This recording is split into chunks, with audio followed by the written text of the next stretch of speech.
جیسے طاہر میاں سنتے ہیں سارے لوگ، شاہ ولی اللہ رحمۃ اللہ علیہ کو اللہ نے بڑی بصیرت دی تھی، انہوں نے ساری خرابیوں پر تبصرہ کر کے نا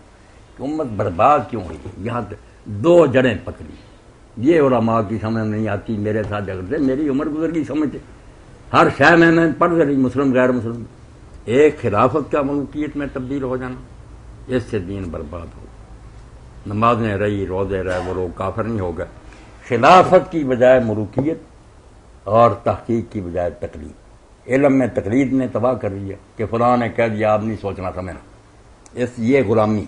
اور ادھر حکومت کی غلامی کہ بیٹھ گیا تخت پر بس مانو، کیوں نہیں کر سکتی۔ یہ دونوں خدائی ہیں، بندوں کو غلام بنانے والی، میں ملک ہوں بادشاہ ہوں کہہ رہا ہوں، وہ بات نہ رہی کہ کوئی آدمی حضرت عمر کو ٹوک لے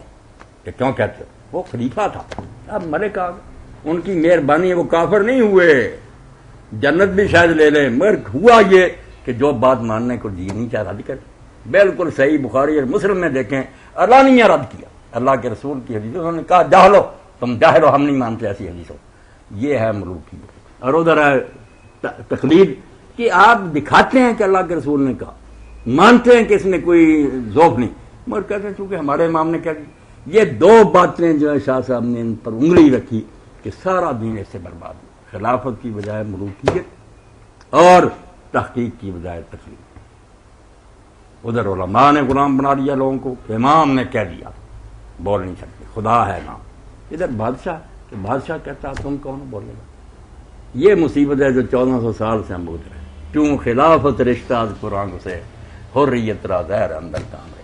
قرآن سے حکمران جدے ہو گئے کہ نمازیں پڑھیں گے، روزے رکھیں گے، مگر خبردار کو بولا آزادی کے گلے میں زہر کے ٹیکے قطرے ٹپکا دیے کہ بولے نہیں چاہتے، اڑ گئے سر۔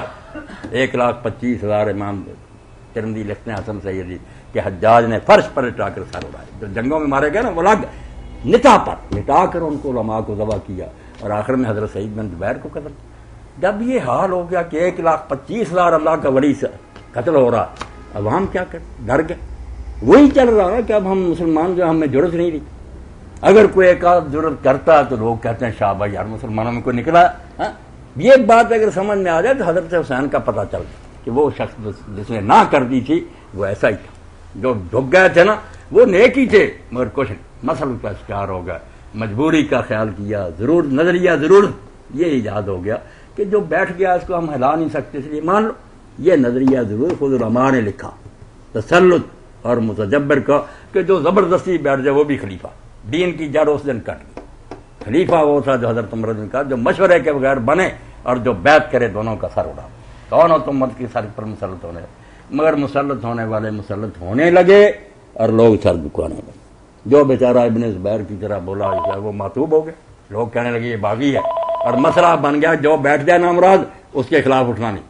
دین کو استعمال کر لیا۔ اللہ کے رسول نے ان کے لیے کہا کہ یہ خلیفہ ہے، السلام علیکم، وہ صحیح چنا ہوا خلیفہ، اس کے خلاف بغاوت حرام ہے، ان کے خلاف تو بغاوت فرض ہے کہ تختے اٹھو ان کے۔ جی السلام علیکم۔